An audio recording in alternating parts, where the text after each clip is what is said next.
Hi everyone, कैसे हो आप सभी लोग। आई होप आप लोग अच्छे होंगे। मैं हूं राहुल जायसवाल एंड स्वागत करता हूं आप सभी का एक बार फिर हमारे यूट्यूब चैनल JR ट्यूटोरियल्स में। फ्रेंड्स, आज अगेन आपके सामने एक मोस्ट इंपॉर्टेंट साइंस का लेक्चर वीडियो लेकर आ गया दोस्तों, एंड जिसमें हम पढ़ने वाले एक बहुत ही बेहतरीन चैप्टर 8 स्टैंडर्ड के साइंस के लिए एक नया चैप्टर आपके लिए स्टार्ट करने जा रहे हैं दोस्तों, जिसका नाम है chapter number 16 reflection of light, जो कि एक बहुत ज्यादा इंपॉर्टेंट लेक्चर वीडियो होने वाला है आप सभी के लिए। ठीक है दोस्तों, तो जैसा कि आप लोग का डिमांड आ रहा था कि सर ये चैप्टर को स्टार्ट कीजिए, तो इसके लिए हमने इस चैप्टर को स्टार्ट किया। एंड बेसिकली आपको बता दें कि ऑलमोस्ट 8 का हम लोग बहुत सारे साइंस के सिलेबस हम लोग ने ऑलमोस्ट कंप्लीट कर दिए हैं। तो आप देख सकते हो प्लेलिस्ट सेक्शन में जाके आपको 8 साइंस के लेक्चर वीडियोस में आप जाओगे तो बहुत सारे चैप्टर्स आपको मिल जाएंगे। तो एक बार देख लेना ताकि कि कौन कौन से चैप्टर्स हमने कंप्लीट किए हैं, कौन से चैप्टर पेंडिंग है। जो भी चैप्टर्स पेंडिंग है दोस्तों आपको जल्द से जल्द मिल जाएगा। जैसे जैसे ये चैप्टर खत्म हो जाएगा नेक्स्ट चैप्टर आएगा, नेक्स्ट चैप्टर खत्म हो जाएगा, कंटिन्यूअसली आता रहेगा। हम कभी भी दोस्तों आराम नहीं करते, आपके लिए हमेशा आगे रहते हैं ताकि हम आपके लिए ऐसे ही वीडियोस कंटिन्यूअसली डालते रहे। ठीक है दोस्तों, तो उम्मीद करता हूं कि ये चैप्टर आपको पसंद आएगा और इसके पहले जितने भी चैप्टर्स हमने बनाए हैं वो सभी आप देखोगे जाके। ठीक है, तो आज हमारा चैप्टर नंबर 16 हम स्टार्ट करने वाले। पहला लेक्चर होने वाला इस चैप्टर का नाम है दोस्तों चैप्टर का रिफ्लेक्शन ऑफ लाइट। तो दोस्तों आपने बचपन में यानी कि इसके पहले जितने भी स्टैंडर्ड आपके हुए रहेंगे, अपने सभी ने लाइट के बारे में जरूर से पढ़ा होगा कि लाइट एक ऐसा चीज है जो कि रिफ्लेक्ट होता है। ठीक है, रिफ्लेक्शन का मतलब यानी कि क्या होता है, एक परछाई आना, एक तरीके से टकरा के वापस से जाना। तो that is the two different thing. Okay, अब यहां पे हम लोग स्टडी करेंगे सबसे पहले कि लाइट एग्जैक्टली रिफ्लेक्ट कैसे होता है। ये हम लोग यहां पे सबसे पहले स्टडी करेंगे, जिसका टॉपिक का नाम है यहां पे, दैट इज चैप्टर का नाम ही वही है एंड टॉपिक का नाम भी वही है, that is reflection of light. ठीक है, सबसे पहले हम लोग को क्या पढ़ना है, रिफ्लेक्शन ऑफ लाइट। तो क्या होता है, नॉर्मली कोई भी लाइट ले लो, चाहे ये मेरे लाइक घर पे भी एक लाइट है, लेकिन एग्जांपल अगर मैं बताऊं कि कोई भी लाइट अगर दोस्तों यहां पे आता है, ठीक है, समझ लो एक लाइट यहां से आ रहा है, यहां पे कोई भी बल्ब होगा, ठीक है, समझ लो एक बल्ब है, तो ये जो लाइट इसमें से निकल के आ रहा है दोस्तों, तो ये लाइट समझ लो ऐसा आया और इधर पे आके टकराया। ये मेरा कोई भी एक ऑब्जेक्ट था या फिर कोई भी एक दीवार था, टकराया, तो वो उधर से ही वापस से रिफ्लेक्ट हो जाएगा। कहने का मतलब क्या है कि जब भी लाइट कोई भी एक पर्टिकुलर डायरेक्शन में आ रहा है तो वो उसी डायरेक्शन के अपोजिट डायरेक्शन में क्या हो जाएगा, रिफ्लेक्ट हो जाएगा। यानी कि आई से मैं बोलता हूं इंसिडेंट, आई का मतलब होता है इंसिडेंट रे ऑफ लाइट। ठीक है ना, इंसिडेंट रे ऑफ लाइट, यानी आई का मतलब है मेरा इंसिडेंट रे ऑफ लाइट। तो इंसिडेंट रे ऑफ लाइट यहां से आ रहा है और वो यहां पे टकराने के बाद यहां पे चले जाएगा और इसको मैं बोलूंगा आर। आर का मतलब हो जाएगा reflected ray of light, reflected ray of light. यानी कि क्या हो रहा है एक तरीके से कि जब भी कोई भी लाइट एक पर्टिकुलर डायरेक्शन में आया तो उसी डायरेक्शन में जाके वो टकरा जाएगा एंड वापस से रिफ्लेक्ट हो जाएगा, and that particular phenomenon is known as the reflection of light. A best example अगर मैं बताऊं, जैसे यहां पे आपको एक दिख रहा होगा, यहां पे आपको एक रिफ्लेक्शन दिख रहा होगा, ठीक है, मेरे हिसाब से, क्योंकि वो क्या हो रहा है कि मेरा जो लाइट यहां पे लगा हुआ है वो यहां पे रिफ्लेक्ट कर रहा है। आप में से बहुत सारे लोग कंप्लेन भी करते हैं कि सर यहाँ पे कुछ लिखो मत क्योंकि इधर पे रिफ्लेक्शन आता है। यस, मुझे पता है दोस्तों यहाँ पे रिफ्लेक्शन आता है, इसके लिए मैं जो भी चीज है वो नीचे की तरफ और साइड में लिखने की कोशिश करता हूँ कि जो भी हमारा सेटअप है अभी हम लोग उसको डायरेक्टली अचानक से चेंज नहीं कर सकते, टाइम लगेगा, लेकिन फिर भी यहाँ पे मैं लिखने की नई कोशिश करता हूँ ताकि आप लोग को दिखाई दे। अब मुद्दा ये है दोस्तों कि जैसे वो लाइट यहाँ पे आ रहा है तो यहाँ पे जब लाइट टकरा रहा है या फिर जो भी एरिया में टकरा होगा तो वहां पे जाके वो रिफ्लेक्ट हो रहा है। तो जब भी लाइट जाके टकरा रहा है, रिफ्लेक्ट हो रहा है, तो बिकॉज ऑफ दैट ओनली कि हम देख पा रहे हैं। जैसे कि आपको मैंने स्टार्ट में बताया था कि कोई भी चीज हमें दिखाई क्यों देती है, लाइट के वजह से दिखाई देती है, हमारी आंखों के वजह से दिखाई नहीं देती है, लाइट के वजह से दिखाई देती है। हमेशा याद रखना, अगर आपके पास आंख भी है लेकिन अंधेरा है पूरा, लाइट है ही नहीं, एक रोशनी नहीं है, तो आपको दिखाई देगा क्या, नहीं दिखाई देगा। इसका मतलब यह है कि कोई भी चीज देखने के लिए हमें आंखों का होना जरूरी तो है, लेकिन उसके सबसे बड़ा चीज होना है लाइट का होना। ठीक है, क्योंकि लाइट जो होती है वो कोई भी ऑब्जेक्ट के ऊपर जब पड़ती है, चाहे वो बोर्ड हो, चाहे वो मार्कर हो, चाहे वो दीवार हो, चाहे वो पंखा हो, कुछ भी हो दोस्तों, जितना भी चीजें दुनिया में है, एक छोटा छोटा पत्थर भी हो, जब लाइट उसके ऊपर पड़ेगा और जब लाइट उसके ऊपर जाके टकराएगा, ठीक है ना, जब टकराएगा और रिफ्लेक्ट हो जाएगा, ये आई है और ये आर है, इंसिडेंट रे ऑफ लाइट आएगा और रिफ्लेक्ट जब होगा, और वो जो रिफ्लेक्ट जो लाइट होता है वो हमारे आंखों के ऊपर पड़ता है, रेटिना में जाता है और रेटिना का इमेज बनता है, हमारे ब्रेन उसको कैच करता है, ब्रेन समझने की कोशिश करता है, तब जाके हमें समझ में आता है कि ये एग्जैक्टली क्या लिखा है, क्या है, वो कौन सा ऑब्जेक्ट है, कैसा दिख रहा है, ये हम लोग को दिखता है। यानी कि कहीं ना कहीं कोई भी चीज को देखने के लिए हमें क्या चीज की जरूरत होती है, लाइट की जरूरत होती है, ये आपको याद रखना है। तो हमारा फंडा ये है रिफ्लेक्शन ऑफ लाइट का कि कोई भी चीज जब आती है तो रिफ्लेक्ट भी हो जाती है, ये आपको याद रखना है। ठीक है, और इसी को हम लोग क्या बोलते हैं, रिफ्लेक्शन ऑफ लाइट। ठीक है, तो ऐसे बहुत सारी चीज आप एज ए एक्सपेरिमेंट पर्पस भी कर सकते हो। आप घर में क्या कर लो, एक पूरा अंधेरा कर लो, एक टॉर्च ले लो और वो टॉर्च को क्या करो, एक पर्टिकुलर एंगल पे उसको मारो तो आपको उसका रिफ्लेक्शन भी दिखाई देगा। तो ये आप करके देख सकते हो, बहुत सारी चीजें आपको देखने मिलेगी, तो इससे आपको अंदाजा मिलेगा। ठीक है, तो there are so many types of activity which we are going to conduct in the future, जो कि जैसे मैंने आपको बताया था कि हम हमारे चैनल पे बहुत सारी चीजें नए नए करने वाले हैं। तो जैसे आपका एक बार सिलेबस, थियोरेटिकल जो सिलेबस है आपका 8 स्टैंडर्ड का, वो कंप्लीट हो जाएगा, उसके बाद हम लोग कुछ प्रैक्टिकल्स भी चालू करने वाले हैं, कुछ लाइव एक्सपेरिमेंट्स आपको करके दिखाएंगे ताकि आप लोग को और ज्यादा इंटरेस्ट आए देखने में और आपको एक्सपेरिमेंट्स एक्चुअली समझ में आए, जो कि आपके स्कूल्स में नहीं करवाए कराते होंगे, लेकिन हम आपको करवाएंगे जितने भी इक्विपमेंट्स के अरेंजमेंट हो सके उतना मैं करूंगा और आपको मैं बहुत सारी चीज दिखाने की कोशिश करूंगा। ठीक है दोस्तों, तो वो फ्यूचर की बात है, लेकिन हम लोग इसके बारे में आज चर्चा नहीं करेंगे। तो जैसे मैंने बोला कि आप ये एक्सपेरिमेंट कर सकते हैं, टॉर्च ले लो, कोई भी चीज ले लो और उससे एक्सपेरिमेंट करो, सो दैट आपको पता चलेगा कि जो लाइट होती है वो कभी भी जाके रिफ्लेक्ट होती है और उसी चीज को हम लोग बोलते हैं रिफ्लेक्शन ऑफ लाइट। अब ये जो रिफ्लेक्शन ऑफ लाइट है ना, इसके पीछे एक फंडा होता है, बहुत बड़ा फंडा होता है और उसके पीछे लॉज भी होते हैं जिसको हम लोग बोलते हैं लॉ ऑफ रिफ्लेक्शन। तो ये जो लॉ ऑफ रिफ्लेक्शन है या फिर रिफ्लेक्शन ऑफ लाइट है ना, इसका फंडा क्या है मैं आपको एक्सप्लेन करता हूं। ठीक है, तो ध्यान से देखिएगा। सबसे पहले मैं इसको रफ कर लेता हूं ताकि आपको मैं ये जो फंडा है ये मैं बता सकूं। ठीक है, तो ध्यान से देखिएगा, हर एक चीज आपको क्लियर हो जाएगा यहां पे। ओके, टॉपिक का नाम भी लिख लेता हूं साथ में, that is reflection of light. तो चल ही रहा है, लेकिन इसके अंदर भी होता है एक लॉ ऑफ रिफ्लेक्शन कि जो रिफ्लेक्शन हो रहा है ना, हमारा लाइट का जो रिफ्लेक्शन हो रहा है उसके पीछे भी कुछ नियम है, कुछ लॉज बने हुए हैं। तो वो क्या है लॉज, वो आपको बताता हूं। Let's suppose this is my plane surface, एक मेरा क्या है स्मूथ सा प्लेन सा सरफेस है, ठीक है ना। अब ये मेरा क्या है एक नॉर्मल लाइन है, ये मेरा क्या है एक नॉर्मल लाइन है। तो समझ लो मेरा एक लाइट यहां से आ रहा है और यहां पे टकरा रहा है। ये मेरा एक लाइट आ रहा है जिसको मैं क्या बोलता हूं, आई बोलता हूं। लाइट जो आता है उसको मैं क्या बोलता हूं, angle of incident, sorry incident ray of light. I का मतलब होता है इंसिडेंट रे, साइड में लिख देता हूं इंसिडेंट रे। आई मेरा क्या है इंसिडेंट रे है, ये आई आ रहा है और यहां पे जब टकराएगा तो यहां से क्या हो जाएगा, रिफ्लेक्ट हो जाएगा। और ये वाली चीज को मैं बोलूंगा आर, और आर का मतलब होता है रिफ्लेक्टेड रे, जैसे मैंने आपको स्टार्ट में ही बताया अभी, इसको मैं क्या बोलूंगा, रिफ्लेक्टेड रे। लेकिन यहां पे फंडा ये है कि ये मेरा लाइन जो है नॉर्मल लाइन है, मतलब एक स्ट्रेट लाइन है जो कि मुझे कंपेयर करने के लिए बनाना पड़ा ताकि आई और आर से हम लोग कंपेयर कर सके। अब फंडा ये है कि आपको जब ये आई आता हुआ दिख रहा होगा तो नॉर्मल के कंपैरिजन में एक एंगल बना रहा है, वो जो आई आ रहा है, यानी कि जो भी लाइट आ रहा है जब वो कोई भी चीज से टकराता है तो वो एक एंगल में टकराता है। करेक्ट है, समझ में आ रहा है दोस्तों। तो वो जो एंगल में टकराता है इसको मैं बोलूंगा स्मॉल लेटर आई से, और ये स्मॉल लेटर आई का मतलब होता है angle of incident ray, angle of incident. यानी कि जो भी मेरा रे आ रहा है दोस्तों, इंसिडेंट वाला जो मेरा सोर्स ऑफ लाइट से आ रहा है, उसका एक एंगल होगा तो उसको मैं आई बोलूंगा। और यहां पे जब वो टकराया तो नॉर्मल के कंपैरिजन में वो रिफ्लेक्ट भी हो गया, तो ये आर मेरा रिफ्लेक्टेड रहे, लेकिन यहां से वो एक और एंगल बना रहा है जिसको मैं बोलूंगा स्मॉल लेटर आर से। और यहां पे जो आर रहेगा वो रहेगा मेरा angle of reflection, angle of reflection, या फिर रिफ्लेक्टेड रे भी बोल सकते हो। ठीक है ना, रिफ्लेक्शन लिख देता हूं मैं, चलो ठीक है। तो एंगल ऑफ रिफ्लेक्शन हो गया ये, ठीक है ना। अब यहां पे सवाल ये है, या फिर सवाल का जवाब मैं दूंगा डायरेक्टली। यहां पे समझ लो ये तो मेरा प्लेन सरफेस था, ये तो मेरा प्लेन सरफेस था। तो समझ लो यहां से एक लाइट आ रहा था, एक लाइट आया, एक लाइट आया, आया आया आया, ये मेरा स्मूथ सरफेस था, या फिर एक दीवार समझ लो। तो वो आया, दीवार पे टकराया, एंड टकराने के बाद जैसे मैंने बोला कि वो रिफ्लेक्ट होता है, तो जैसे वो टकराएगा तो रिफ्लेक्ट होकर चला गया। बट यहां पे फंडा एंगल का है, क्योंकि हमारा जो लॉ बनता है उसमें भी एक फंडा ये है कि जब भी जितने भी एंगल से मेरा इंसिडेंट रे ऑफ लाइट आता है और टकराता है स्मूथ सरफेस के ऊपर, याद रखना स्मूथ सरफेस, प्लेन सरफेस के ऊपर, तो उतने ही एंगल से वो वापस से रिफ्लेक्ट भी हो जाता है। तो इन शॉर्ट अगर मैं बोलूं कि जो भी मेरा एंगल आई होगा वो बराबर होगा एंगल आर से। क्या बोल रहा हूं मैं, ये बहुत इंपॉर्टेंट चीज मैंने यहां पे लिख के रखी है। एंगल जो मेरा आई होगा वो एंगल आर के बराबर होगा, क्योंकि डायग्राम से ही आपको दिख के नजर आ रहा होगा, देख के समझ पा रहे होगे, जितना एंगल इसका है उतना ही एंगल इतना ही है। यानी कि इंसिडेंट रे ऑफ लाइट जितने एंगल से आएगा उसी एंगल से मेरा रिफ्लेक्टेड रे ऑफ लाइट भी आएगा। तो लेट्स सपोज एक प्रैक्टिकल एग्जांपल बताता हूं कि समझ लो ये मेरा लाइट था, ये मेरा लाइट था, ये लाइट आया इधर ऐसा आया, तो अब आने के बाद समझ लो 30 डिग्री पे आया, अब वही 30 डिग्री पे वापस से टकरा जाएगा, मतलब इधर से आ रहा है और इधर से चला भी जा रहा है। तो समझ लो ये इधर से आया और उतने ही एंगल पे चला भी गया, तो एक तरीके से क्या हो गया, वी शेप बन रहा है, यानी कि एंगल्स उनमें कॉमन बन रहा है। तो यहां पे इन शॉर्ट में क्या बोल सकता हूं कि मेरा incident ray of angle is equal to the angle of reflection. यानी कि जो भी रिफ्लेक्शन हो रहा है, जो भी इंसिडेंट रे आ रहा है, उन दोनों का जो लाइट होती है, आई मीन टू से एंगल होती है, वो क्या होता है, सेम होता है। ये आपको याद रखना, और ये सबसे इंपॉर्टेंट चीज मैं आपको बता रहा हूं, ठीक है, हमेशा याद रखना ये चीज। ओके, अब एक और चीज है यहां पे, जैसे कि अगर मैं बात बोलूं कि अगर यहां पे आपको मैं सवाल पूछता हूं, ठीक है ना, अगर मेरा इंसिडेंट रे ऑफ लाइट जो है, एंगल आई जो है वो 30 डिग्री अगर आता है तो एंगल ऑफ आर कितना आएगा, ये आपको बताना है। ये मैं आपको होमवर्क दे रहा हूं जो कि बहुत सिंपल है, आप मुंह से अभी भी आंसर दे सकते हो, लेकिन मैं चाहता हूं कि आप लोग कमेंट में आंसर दो इसका।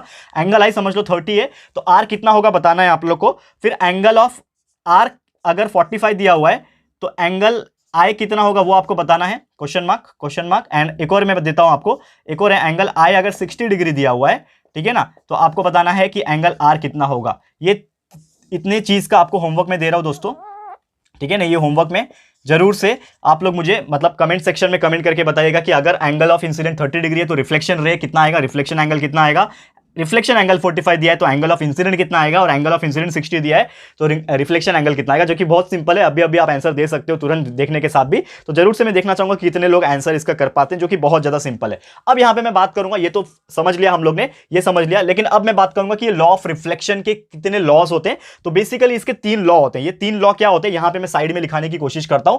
नंबर 1 लॉ, ठीक है ना, बहुत इंपॉर्टेंट है और हमेशा एग्जाम में क्वेश्चन पूछेगा कि explain the laws of reflection. ये बहुत इंपॉर्टेंट चीज है। तो सबसे पहला जो लॉ है, अगर देखा जाए तो there are 3 laws of reflection. अगर बात करूं मैं, 3 लॉ होते हैं, तीनों आपको याद रखने। सबसे पहला ये है कि the angle of incidence is equal to angle of reflection, यानी कि क्लियरली एंगल जो होगा आई मेरा, वो एंगल ऑफ आर होगा। लेकिन उसका स्टेटमेंट आपको लिखना पड़ेगा जो मैं बोल रहा हूं आपको, क्या कि the angle of incident is equal to the angle of reflection. ये आपका सबसे पहला लॉ है कि जो भी इंसिडेंट रे होगा, एंगल होगा उसका सेम रिफ्लेक्शन रे का भी एंगल उतना ही होगा। नंबर 2 जो मेरा सेकंड लॉ है, वो क्या बोलता है, सेकेंड लॉ ऑफ रिफ्लेक्शन है, वो क्या बोलता है कि the incident ray, the reflected ray and the normal line the same play. यानी कि जो मेरा इंसिडेंट रे ऑफ लाइट आ रहा है, ये जो मेरा नॉर्मल मैंने बनाया हुआ है, और ये जो मेरा रिफ्लेक्टेड रे ऑफ लाइट है, ये तीनों के तीनों एक ही नॉर्मल प्लेन में होना जरूरी है। क्या बोल रहा हूं मैं, नॉर्मल, सॉरी, एक ही प्लेन में, in a single plane, in a single plane में होना जरूरी है। अब इसका मतलब क्या हुआ, सिंगल प्लेन का मतलब क्या होता है, ये मैं आपको बताऊंगा। डोंट वरी, हर एक चीज के सवाल का जवाब है मेरे पास। प्लेन का मतलब क्या होता है, जैसे आपको पता है there are 3 dimensions, 1D 2D 3D। अब जैसे कि समझ लो ये मेरा एक प्लेन है, क्या ये जो बोर्ड दिख रहा है आपको, ये एक मेरा प्लेन है। तो समझ लो मेरा ये लाइट अगर आ रहा है, ये लाइट इधर आ रहा है, इस पर टकराया और इधर चला गया, ठीक है ना, लाइट इधर आया, इस पे टकरा गया। तो ये जिधर से आ रहा है, मतलब एक डायरेक्शन से जो आ रहा है वो एक ही डायरेक्शन में चला रहा है, यानी कि सामने की तरफ ही आ रहा है ना। ऐसा तो नहीं है ना कि समझ लो ये मेरा प्लेन था, ठीक है ना, देख पा रहे हो आप लोग, तो यहां पे टकराया और ये टकराने के बाद इसके पीछे से जाके निकल रहा है, ऐसा तो नहीं हो रहा है ना। तो जो भी फेज में आ रहा है, जो भी प्लेन में आ रहा है, तो एक ही प्लेन में आके इंसिडेंट भी होगा, एक ही प्लेन में आके रिफ्लेक्शन भी होगा, और नॉर्मल जो होगा वो भी एक ही प्लेन में होगा, जैसा कि ये डायग्राम में आपको दिख रहा है। तो वो चीज अगर है तो ये हमारा सेकंड लॉ है रिफ्लेक्शन का, आपको याद रखना है। और तीसरा ये जो है कि इंसिडेंट रे और जो हमारा दूसरा है रिफ्लेक्टेड रे, ये दोनों क्या होते हैं, अपोजिट साइड में होते हैं, ठीक है ना। ये दोनों के दोनों क्या होते हैं, अपोजिट साइड्स पे होते हैं, जैसा कि डायग्राम में भी दिखाई दे रहा है। क्या कि नॉर्मल जो होता है उसके एक साइड में इंसिडेंट होगा, दूसरे साइड में रिफ्लेक्शन होगा। कभी भी ऐसा नहीं होगा कि इंसिडेंट और रे ऑफ रिफ्लेक्शन दोनों के दोनों सेम डायरेक्शन में हो, तो ऐसा पॉसिबल नहीं है। तो ये चीज आपको याद रखना है। क्लियर दोस्तों, तो उम्मीद करता हूं कि ये तीनों के तीनों लॉ ऑफ रिफ्लेक्शन जो मैंने आपको समझा दिए, बस इसके जो स्टेटमेंट आपको लर्न कर लेना और एग्जाम के लिए प्रिपेयर रहना है, सो दैट आप एग्जाम में उसका आंसर कर पाओ। तो ये था हमारा सेकंड टॉपिक आज के लिए, जिसका नाम था reflection of light and law of reflection. उम्मीद करता हूं कि ये चीज आपको समझ में आ गया होगा। अब एक और छोटा सा टॉपिक रह गया दोस्तों इस पर्टिकुलर चैप्टर के अंदर, ठीक है, अगर देखा जाए तो आज के दिन में पहले लेक्चर के अंदर, क्योंकि अभी देखा जाए तो और भी बहुत सारी चीज हम लोग को पढ़ना बाकी है जो हम लोग सेकंड लेक्चर में डिस्कस करेंगे, लेकिन आज के लेक्चर में एक और छोटा सा चीज मैं आपको कराना चाहता हूं, जो कि है अगेन रिफ्लेक्शन ऑफ लाइट के ऊपर ही, लेकिन 2 कंडीशन होता है। अब जैसे मैंने आपको एक चीज स्टार्ट में ही बोला कि ये जो चीज लिया था हमने, ये क्या था, प्लेन सर्फेस था, एकदम स्मूथ प्लेन सर्फेस था, तब उसमें रिफ्लेक्शन कैसा हुआ ये आपने देख लिया। तो फिर से बताऊंगा कि प्लेन में कैसा होता है रिफ्लेक्शन, और अगर कोई खड़बड़ा सरफेस है, यानी कि रफ सरफेस है, टूटा फूटा सरफेस है, खड़बड़ा सरफेस है, तो उसमें कैसे रिफ्लेक्शन ऑफ लाइट का होगा, ये मैं आपको यहां पे डायग्राम के माध्यम से समझाने की कोशिश करता हूं। तो बहुत सिंपल है, ध्यान से देखिएगा, हर एक चीज आपको क्लियर हो जाएगा। तो सबसे पहले इसको मैं रफ कर लेता हूं, फिर आपको आगे का पार्ट जो है बताता हूं। ओके, तो उम्मीद करता हूं दोस्तों कि हमारा ये जो चैप्टर हमने स्टार्ट किया है आपके लिए, ये आपको मजा आ रहा होगा पढ़ने में, क्योंकि ये कंसेप्चुअल नॉलेज अगर आपने सीख लिया ना, तो उम्मीद करता हूं कि आगे जो है ना फाड़ के रख दोगे आप लोग, क्योंकि दोस्तों कंसेप्ट ही सब कुछ होता है, ठीक है ना। रट्टा मार के हम पास तो हो जाते हैं, लेकिन वो चीज ज्यादा टाइम तक याद नहीं रहती है। लेकिन अगर कंसेप्चुअल नॉलेज आपको पता है तो ये जिंदगी भर के लिए याद हो जाती है, जैसे कि मुझे याद है, ठीक है। तो मैंने अपना कंसेप्चुअल नॉलेज गेन किया, बट आप लोग को भी करवा रहा हूं दोस्तों, ताकि आप अपने लाइफ में कुछ अचीव कर सको एंड जरूर से कुछ अच्छा कर सको। ओके, तो यहां पर मैं बात कर रहा हूं, जो हमारा टॉपिक की मैं बात करने वाला हूं वो है, यहां पे सबसे पहले हम लोग पढ़ेंगे रेगुलर रिफ्लेक्शन। क्या मैं पढ़ाने वाला हूं, regular reflection of light, regular reflection of light. अब यहां पे रेगुलर रिफ्लेक्शन में क्या सीन है, जैसे कि आप देखोगे कि अगर मेरा यहां पे एक सरफेस लिया जो कि प्लेन सरफेस है, यहां पे मैं क्या ले रहा हूं दोस्तों, सरफेस कैसा ले रहा हूं, एकदम प्लेन सरफेस ले रहा हूं। जो भी मेरा ऑब्जेक्ट रहेगा उसका सरफेस अगर प्लेन रहेगा तो उसमें कैसा रिफ्लेक्शन हो रहा है। तो लेट्स सपोज यहां पे अगर मैं बात करूं कि मेरा एक आ रहा है इंसिडेंट रे ऑफ लाइट, तो ये कैसा हो जाएगा, रिफ्लेक्ट हो जाएगा इस तरह से। एक और मेरा प्लेन सरफेस इंसिडेंट रे आ रहा है तो वो इस तरह से रिफ्लेक्ट हो जाएगा, और एक और मेरा इंसिडेंट रे ऑफ लाइट आ रहा है तो इस तरह से रिफ्लेक्ट हो जाएगा। यानी कि अगर मैं इसको I1 मानूंगा तो ये मेरा रिफ्लेक्ट यहां पे हो रहा है, तो ये मेरा क्या हो जाएगा, R1 हो जाएगा। समझ में आ रहा है, ये इंसिडेंट रे ऑफ लाइट यहां से आया, यहां पे रिफ्लेक्ट हो गया। सेकंड वाला इसको मैं अगर I2 मानता हूं, यानी कि इस तरह से वो आ रहा है इंसिडेंट रे ऑफ लाइट, तो यहां पे जाके वो क्या हो रहा है, रिफ्लेक्ट हो जा रहा है, यानी कि R2 हो गया। अब ये मेरा तीसरा इंसिडेंट रे ऑफ लाइट आ रहा है जिसको मैं I3 मानता हूं, और ये यहां पे जाके रिफ्लेक्ट हो जा रहा है, यानी कि ये R3 हो जा रहा है। करेक्ट है। यानी कि इन शॉर्ट अगर देखा जाए तो हर एक यहां पे incident ray of light proper तरीके से रिफ्लेक्ट हो रहे हैं, क्योंकि ये मेरा प्लेन सरफेस एकदम स्मूथ है, कोई भी इसमें खड़बड़ी नहीं है, ठीक है। और ये जो एंगल भी है वो इसी प्रकार बनेगा। आप देखोगे अगर ये मेरा नॉर्मल है, नॉर्मल बना देता हूं पहले, लाइन होता है ना नॉर्मल मतलब स्ट्रेट लाइन, तो यहां पे एंगल ऑफ आई बनेगा, यहां पे आर बनेगा, I1 R1, ठीक है। वैसे ये हो जाएगा आपके लिए I2 R2, वैसे ये I3 R3। तो यहां पे मैं तीनों बोल सकता हूं। उम्मीद करता हूं कि मैंने बहुत छोटा लिखा ये चीज, लेकिन आप समझ जाना, I1 R1 I2 R3 R2 I3 R3, ठीक है ना, तीनों के लिए। तो यहां पे हम लोग क्या बोल सकते हैं कि जो भी मेरा एंगल ऑफ इंसिडेंट है, यानी कि जो एंगल I होगा I1, वो इक्वल हो जाएगा एंगल I2 से, जो कि इक्वल हो जाएगा एंगल I3 से। यानी कि तीनों के तीनों जो इंसिडेंट रे ऑफ लाइट जो है वो आपस में सेम होंगे ना, क्योंकि आपको दिख रहा है यहाँ पे पर्टिकुलर एंगल से आ रहा है, रिफ्लेक्ट हो रहा है, पर्टिकुलर एंगल से आ रहा है, रिफ्लेक्ट हो रहा है, पर्टिकुलर एंगल से आ रहा है, रिफ्लेक्ट हो रहा है। यानी कि मैं I1 is equal to I2 is equal to I3 बोल सकता हूं। Same that will be equal to, ये पूरे के पूरे किससे इक्वल हो जाएंगे, ये पूरे के पूरे भी इक्वल हो जाएंगे किससे, angle of R1 is equal to angle of R2 is equal to angle of R3। यानी कि जितने भी इंसिडेंट रे ऑफ लाइट है, वो जितने भी रिफ्लेक्टेड रे ऑफ लाइट है, ये तीनों से क्या हो जाएंगे, सेम हो जाएंगे। क्यों सेम हो जाएंगे, क्योंकि हमारा प्लेन सरफेस है, और आपको डायग्राम में दिख भी रहा है कि जो भी एंगल से आ रहा है उसी एंगल से रिफ्लेक्ट हो रहा है, जो भी एंगल से आ रहा है उसी एंगल से रिफ्लेक्ट हो रहा है। यानी कि जब भी हमारा कोई भी रेगुलर रिफ्लेक्शन जब ऑफ लाइट होता है, तो अगर उसमें हमारा सरफेस प्लेन रहेगा, तो उसमें जितने भी एंगल ऑफ इंसिडेंस होते हैं, यानी कि एंगल ऑफ इंसिडेंट आई जिसको बोलते हैं, वो जितने भी रहेंगे वो इक्वल हो जाएंगे आपस में भी, और किससे भी इक्वल हो जाएंगे, रिफ्लेक्शन रे ऑफ लाइट से भी क्या हो जाएंगे, इक्वल हो जाएंगे। तो ये सबसे पहला फंडा था हमारा किसका, रेगुलर रिफ्लेक्शन ऑफ लाइट का। ओके, अब मैं बात करूंगा सेकंड चीज जिसको हम लोग बोलेंगे इररेगुलर रिफ्लेक्शन, ठीक है ना। तो इररेगुलर रिफ्लेक्शन में क्या हो जाएगा, फर्क ये हो जाएगा, तो मैं यहां पे बता देता हूं, इररेगुलर रिफ्लेक्शन ऑफ लाइट। अब इररेगुलर रिफ्लेक्शन ऑफ लाइट में हमें जो सरफेस मिलेगा वो थोड़ा सा खराब मिलेगा, यानी कि रफ सरफेस मिलेगा। जैसे आपने देखा होगा, there are various types of surface जो कि थोड़े क्या होते हैं, रफ होते हैं, ठीक है। तो ये चीज मैं एक्सप्लेन करूंगा, तो ध्यान से इधर देखिएगा, आपको ये चीज लास्ट टॉपिक है, इसके बाद हम लोग का आज का लेक्चर स्टॉप हो जाएगा, तो डोंट वरी, ठीक है। बस ये चीज लास्ट देख लो आप लोग। तो रफ सरफेस रहेगा ये चीज, ओके। तो रफ सरफेस की अगर मैं बात करूं, यहां पे रफ सरफेस कैसा दिखेगा, थोड़ा सा खड़बीड़ा दिखेगा, ठीक है ना। समझ लो इस टाइप का कुछ रफ सरफेस होता है, ठीक है ना। तो यहां पे समझ लो एक मेरा इंसिडेंट रे ऑफ लाइट यहां पे आ रहा है, इस पे टकरा रहा है, तो समझ लो इस पे टकराने के बाद वो इधर ही रिफ्लेक्ट हो गया, क्योंकि हम लोग नॉर्मली क्या सीखा था कि कोई भी इंसिडेंट रे ऑफ लाइट आता है तो इस तरह से रिफ्लेक्ट होता है। लेकिन वो कब होता है, जब सरफेस एकदम प्लेन रहेगा, तभी तो वो जहां से आएगा वहां पे टकराएगा। लेकिन अगर खड़बड़ा है, समझ लो एक जगह ऊंचा है एक जगह गहरा है, तो जहां पे ऊंचे पे टकराएगा तो वो उधर से रिफ्लेक्ट हो जाएगा। तो जैसे कि ये मैंने आपको बताया कि समझ लो ये मेरा incident ray of light I1 आया, तो यहां से वो रिफ्लेक्ट हो गया, ये पूरा रिफ्लेक्ट हो गया, तो ये मेरा क्या हो गया, R1 हो गया। समझ में आ रहा है। फिर समझ लो एक और मेरा इंसिडेंट रे ऑफ लाइट में ले रहा हूं यहां से इस तरीके से, तो यहां पे टकराने के बाद वो समझ लो कि यहां पे क्या चला गया, इस तरह चला गया। कोई दूसरा ले रहा हूं तो इस तरह टकराने के बाद वो इस तरह चला गया। यानी कि ये आप देखोगे तो ये I2 ले लेता हूं, ये आपका हो जाएगा R2, ये हो जाएगा मेरा I3, और ये हो जाएगा मेरा R3। अब तीनों के तीनों में देखोगे तो बहुत ज्यादा फर्क आपको दिख रहा होगा। अब इसके अंदर का एंगल देखोगे तो ये मेरा R1, ये I1, ठीक है ना। अब इसको देखोगे, एक नॉर्मल बनाऊंगा तो ये I2, ये R2, तो और ये हो जाएगा आपका नॉर्मल, सॉरी ये नॉर्मल आपका, ठीक है। और ये आपका हो गया I3, ये हो गया R3। अब यहां पे आप देखोगे, देख के आपको समझ में आ रहेगा, तो थोड़ा सा अजीब दिख रहा है आपको, ठीक है ना। मैंने ठीक से बनाया भी नहीं जानबूझ के, क्यों, क्योंकि यहां पे पढ़ के मतलब नहीं है इसको, क्योंकि देखोगे तो यहां पे क्लियरली पता चल गया कि जो भी मेरा एंगल ऑफ इंसिडेंट रहेगा, एंगल ऑफ I जो रहेगा, यानी I1, एंगल ऑफ I2 और I3, ये तीनों के तीनों आपस में बताओ इक्वल होंगे कि सेम होंगे कि अलग अलग होंगे। ऑब्वियसली अलग अलग होंगे, जैसे कि दिख रहा है ये इधर आ रहा है तो इधर टकरा रहा है, ये इधर जा रहा है तो इधर टकरा रहा है। यानी कि कुछ फिक्स ही नहीं है, क्योंकि सरफेस ये अनइवन है ना। यहाँ पे जो प्लेन सरफेस है वो अनइवन है, टेढ़ा मेढ़ा, तो कुछ गारंटी नहीं है कि लाइट कैसे आएगा और कैसे टकरा के वापस से रिफ्लेक्ट हो जाएगा, कुछ गारंटी नहीं है, क्योंकि इसका प्लेन सरफेस ही अच्छा नहीं है। तो हम लोग सीधा सीधा क्या बोलेंगे कि ये जो है नॉट इक्वल होते हैं आपस में। जितने भी angle of incident ray of light आएंगे ये खुद भी आपस में नॉट इक्वल रहेंगे, और ये खुद भी आपस में रिफ्लेक्टेड रे ऑफ लाइट से भी क्या रहेंगे, नॉट इक्वल रहेंगे। ये चीज आपको याद रखना है।